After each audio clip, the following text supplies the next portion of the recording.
안녕하십니까, 정의태입니다. 능구렁이 된 홍준표, 한동훈 폐쇄자 만들고 당권 장악, 이 주제로 말씀을 드리겠습니다. 네, 요즘에 거짓 신인, 이 공중부양한다, 박정희 비선이다, 이렇게 떠드는 이자 문제로 제가 이 전국 현안에 대해서 잘 방송을 못했습니다. 그런데 나라가 너무나 엉망진창이 돼서 이 방송을 좀 균형을 잡아야겠다, 이렇게 생각을 하면서 방송을 하고 있습니다. 이 능구렁이 된 홍준표, 한동훈 폐쇄자 만들고 당권 장악. 네, 홍준표 요즘 행보를 보면은 완전히 능구렁이가 됐죠. 네, 총선에서 패하고 나서 윤석열 대통령이 홍준표 시장을 만났어요. 네, 거기서 이제 이 홍준표 시장에게 총리직을 제안했다. 근데 이제 홍준표는 총리가 아니라 이제 대권에 관심이 있기 때문에 대권을 위해서는 당권을 장악할 필요가 있는 것입니다. 그래서 장제원이라든지 또는 김한길을 추천을 한 거죠. 근데 그들을 추천해봤자 윤석열 지지율은 더 떨어질 수밖에 없는 상황이에요. 네, 그리고 고단수적인 행위를 했다라고 밖에 볼 수가 없고, 그리고 이제 홍준표는 당권을 거래할 수 있는 거죠. 네, 그래서 그동안 당권을 윤석열 대통령이 한동훈에게 줬는데 그것을 홍준표에게 줘버리고, 홍준표는 당권을 장악하면서 대권에서 강하게 부상하면서 다음 대권을 노리고 있는 모습이다, 이렇게밖에 볼 수가 없습니다. 그러기 위해서는 한동훈을 폐쇄자를 만들어야 되는 거죠. 이런 전략을 쓰고 있다. 그래서 홍준표가 국민을 생각하는 게 아니라 자기 정치적 계산을 하기 때문에 이 능구렁이다라고 제가 표현을 한 겁니다. 지금 대한민국은 급격한 금리 인상을 무대책으로 전개했기 때문에 나라 경제가 이렇게 박살이 난 겁니다. 그러니까 미국은 급격한 금리 인상을 하면서 각종 대책을 세웠어요. 이자들은, 미국은 계속해서 이 달러가 자기들에게 핵무기보다 더 큰 무기이기 때문에 달러 패권을 쥐어야 됩니다. 그러기 위해서는 강달러, 킹달러, 갓달러를 만들어야 되고, 그러기 위해서 계속 달러를 높이기 위해서 강력한 금리 인상을 전개한 거고, 그러면서 이렇게 되면 경기 침체가 오니까 메이드 인 아메리카에서 미국에서 이 전기차든 배터리든 바이오 생명 과학이든 다 여기서 생산하자 해가지고 공급망을 거기서 강화시켰던 그런 전략을 쓴 겁니다.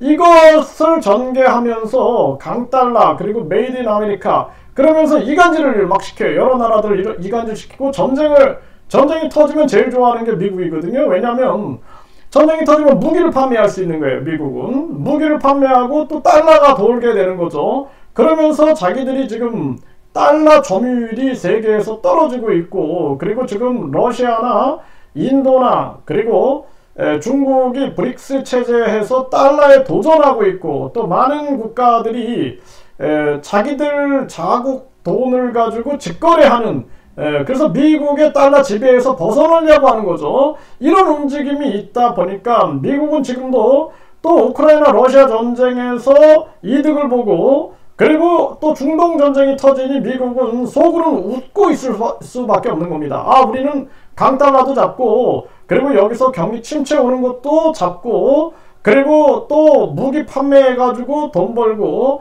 그리고 러시아나 중국이나 이런 나라들을 견제하면서, 그러면서 또 세계 달러 패권, 이 화폐 패권을 유지하는 것, 이것이 가장 중요한 거예요, 미국 입장에선. 그래서 연준이라는 것은 사기업 은행 연합회다라는 거죠. 이거 우리 국민들이 잘 알아야 됩니다. 네, 그래서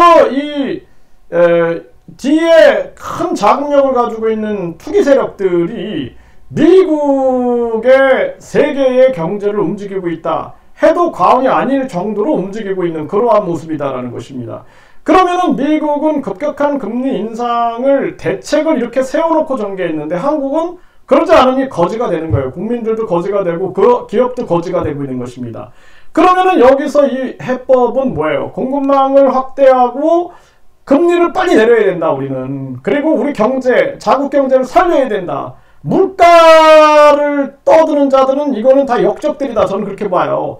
물가는 지금 공급망의 문제다라는 거예요. 공급망, 물가 때문에 금리를 올린다라는 논리는 초등학생 초등학생들이나 속지 중학생 정도만 돼도 지금의 문제는 금리 때문에 물가 때문에 금리를 올려야 될 상황이 아니라 공급망을 확대해야 할 상황이다라는 거예요.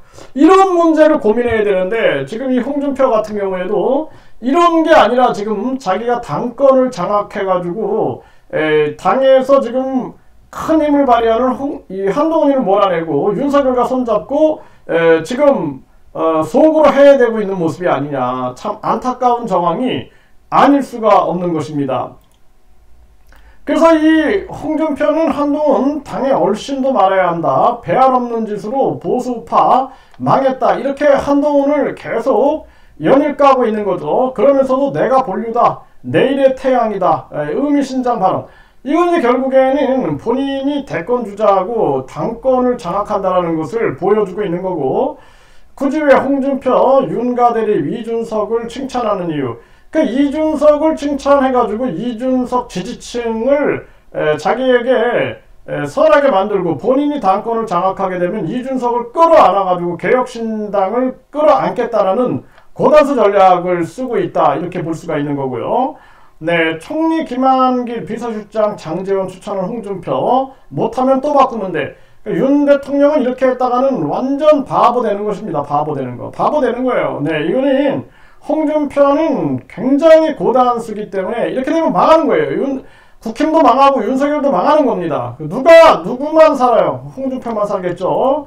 네, 그래서 또 홍준표 당원 100% 당대표 뽑아야, 네, 이 당대표 100% 뽑으려면 정당 보조금 내놔요. 정당 보조금. 정당 보조금, 국민 세금으로 정당 보조금을 받아놓고 국민을 다 제껴버린다? 이런 사고를 가지고 있는 거예요, 지금. 이렇게 윤 대통령이 밀고, 그리고 본인이 부상되면은 자기가 당대표 될 수 있다라는 계산이 깔렸다. 이렇게밖에 볼 수 없고요. 네, 한동훈은 윤의 그림자에 불과하다. 주군의 대들 다 폐쇄자대. 네, 본인이 그렇게 만들고 싶은 그러한 모습이다. 네, 홍준표, 한동훈 국힘의 지옥 맛보게 해준 사람, 용납하지 않을 것이다. 강력하게 이렇게 찍어 누르고 있는 거죠. 본인의 욕심 때문이다. 저는 그렇게 보고 있고요. 네, 지금 윤 대통령 여당 지지율 동시 최저치기로 한동훈도 급락하고 있는 정황이고, 네, 홍준표가 그렇게 때렸는데도 차기 대통령 한동훈 국회에서는 화한 행렬. 이제 국힘이 분열되기 시작하는 겁니다. 이제 분열돼가지고 윤 대통령은 갈 데가 없어져요. 네, 그 도망갈 곳이 없어지게 되는 정황이고, 결국에는 분권형 내각제 형태로 가게 되는 그러한 그림을 그리겠다. 이렇게 보여지고요. 권영세는 차기 총리는 새 국회가, 이 권영세는 국회의원이잖아요. 지금 국회의원이 총리 생각하면 안 됩니다. 대한민국 삼권 분립 있죠. 전에도 박진 외교부 장관 국회의원 겸직했고, 추경호 경제부총리 국회의원 겸직했고, 통일부 장관 하면서 권영세가 국회의원 겸직했죠. 이거는 대한민국 삼권 분립을 어긴 겁니다. 앞으로는 이거 법으로 다 못을 박아버려야 돼요. 이거 있을 수 없는 일이다. 이렇게 분명하게 말씀을 드립니다. 네, 지금 국정 지지율은 23%로 급락했고, 차기 지도자인 이재명 24, 한동훈 15. 이대로 가면 이재명이 이제 대통령이 될 텐데, 그러니 사법 리스크만 막으면 되겠죠. 그리고 윤석열 대통령은 지금 탄핵 리스크를 막아야 되는 거죠. 두 사람의 만남이 진짜 이 급격한 금리 인상으로 인해서 나라 경제가 무너진 이 문제 해결하는 것이 아닌 그 외에 쇼만 한다라면 둘 다 심판받을 것이다. 그리고 한동훈도 지금 급락하고 있는 정황이죠. 뭐 저는 한동훈을 두둔할 생각 없습니다. 한동훈이 윤석열, 김건희 만세 찬양 부르고 방탄하다가 이 모양 입꼴이 된 거죠. 네, 이렇게 상황들이 흘러온 것입니다. 그래서 지금 대한민국 정치 같은 경우에는 완전히 다들 이 권력 투쟁에 눈이 먼 거예요. 지금 대한민국은 왜 대책 없이 급격한 금리 인상을 전개했느냐. 그러면 이거 어떻게 풀어야 되느냐. 그래서 금리를 빨리 인하시키면서 경제를 살려가지고, 그리고 공급망을 확대하면서 다시 미국이 이웃나라 거지 만든 것을 풀어내는 이 과제를 풀지 않으면 안 된다. 그 외에 자기들 권력 투쟁과 자기들의 대권 이것만 꿈꾸다가 나라가 망했는데 그게 무슨 의미냐라는 것입니다. 대한민국은 아주 큰 위기 속에 빠져 있다라는 것을 국민들이 빨리 인식하고 우리 국민들이 유권자 1.5%가 동의하면 국민투표에 붙이는 국민투표 시민발언제를 외쳐야 된다, 이렇게 말씀드립니다.